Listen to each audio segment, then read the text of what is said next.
media barat didakwa bersikap selektif dalam melabel keganasan. Latakia, Syria, lebih 1,300 orang awam dari komuniti Alawit terbunuh dalam masa hanya 72 jam dalam siri serangan yang dilakukan oleh pasukan yang setia kepada Kerajaan Baru Syria di bawah kepimpinan Hayat Tahrir al-Syam, HTS. Walaupun keganasan ini berlaku dalam skala besar, media barat didakwa mengabaikannya, mencetuskan persoalan mengenai standard berganda dalam cara kejadian keganasan dilaporkan di peringkat antarabangsa. Pembunuhan beramai-ramai yang tidak diberi perhatian.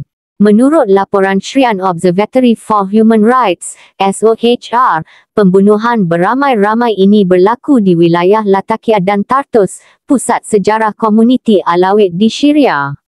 Lebih 500 lelaki, wanita, dan kanak-kanak telah dibunuh dalam satu hari sahaja, dengan sebahagian mangsa ditembak pada jarak dekat atau dibakar hidup-hidup di rumah mereka.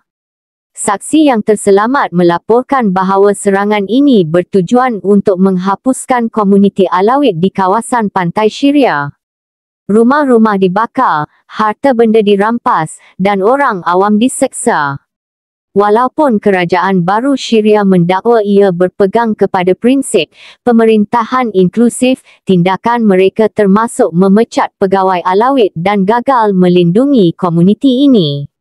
Namun, media barat tidak memberikan liputan yang setimpal terhadap krisis ini, berbanding laporan meluas mereka mengenai konflik di Ukraine atau politik Amerika Syarikat. Standard berganda dalam melabel keganasan. Serangan ke atas komuniti Alawit menimbulkan persoalan mengenai keabsahan istilah keganasan dalam laporan media antarabangsa. HTS, yang sebelum ini merupakan cabang Al-Qaeda, kini mengetuai kerajaan Syria, menggabungkan kuasa negara dengan ideologi militan. Walaupun HTS sebelum ini sering dikaitkan dengan pengeboman bunuh diri dan aktiviti pengganas, serangan mereka terhadap Alawit kini tidak dilabel sebagai keganasan, tetapi sebagai pertempuran atau pembunuhan balas dendam. Hal ini menimbulkan tanda tanya, memandangkan pembunuhan oleh ISIS ke atas etnik Yazidi pada 2014 segera dikategorikan sebagai genosid dan keganasan. Kajian oleh Global Terrorism Database menunjukkan bahawa istilah keganasan sering digunakan mengikut identiti pelaku dan mangsa, bukannya berdasarkan sifat sebenar serangan. Keganasan terhadap kumpulan yang terpinggir sering diklasifikasikan sebagai perang saudara atau konflik etnik, bukan sebagai tindakan pengganas. Paralel sejarah, pengulangan corak lama. Laporan ini bukan kali pertama menunjukkan pengabaian media terhadap kekejaman yang menimpa masyarakat bukan Barat.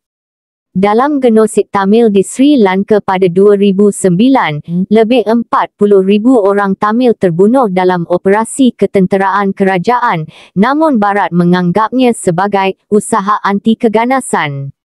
Begitu juga, serangan udara Arab Saudi di Yaman sejak 2015, yang disokong oleh Amerika Syarikat, telah menyebabkan 377,000 rakyat Yaman terbunuh, tetapi liputan medianya jauh lebih kecil berbanding konflik Ukraine.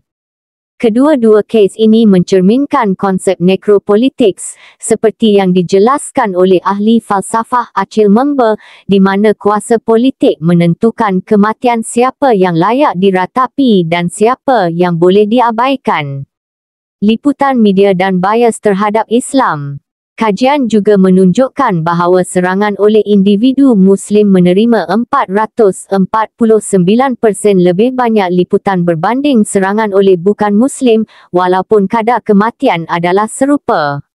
Dalam laporan media, pelaku kulit putih sering digambarkan sebagai serigala tunggal atau mengalami gangguan mental, sementara pelaku Muslim serta-merta dilabel sebagai pengganas.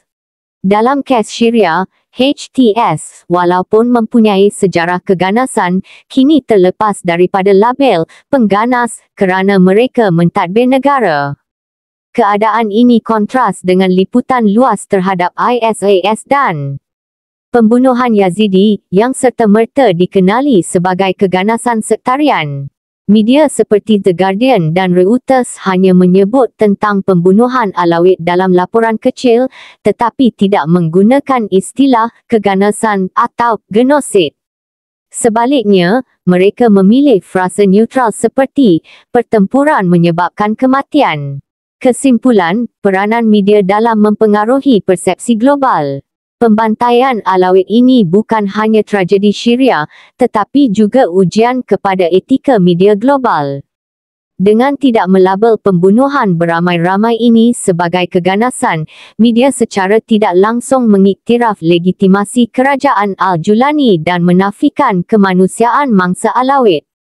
Keengganan media untuk bersuara boleh menyebabkan sejarah berulang, seperti yang terjadi di Sri Lanka dan Yaman, di mana pengabaian dunia membawa kepada kekebalan pelaku keganasan. Bagi menghapuskan standard berganda ini, media perlu butang tanda right melabel keganasan berdasarkan tindakan, bukan identiti pelaku atau mangsa. Butang tanda right memberi ruang kepada suara masyarakat yang ditindas, termasuk Alawid. Butang tanda right mencabar necropolitics dengan memastikan semua nyawa dihargai secara adil, tanpa mengira bangsa atau agama. Ketika komuniti Alawid merayu untuk campur tangan antarabangsa, kesunyian dunia mengingatkan bahawa selagi media terus menggunakan keganasan sebagai alat politik, keadilan akan kekal terabai.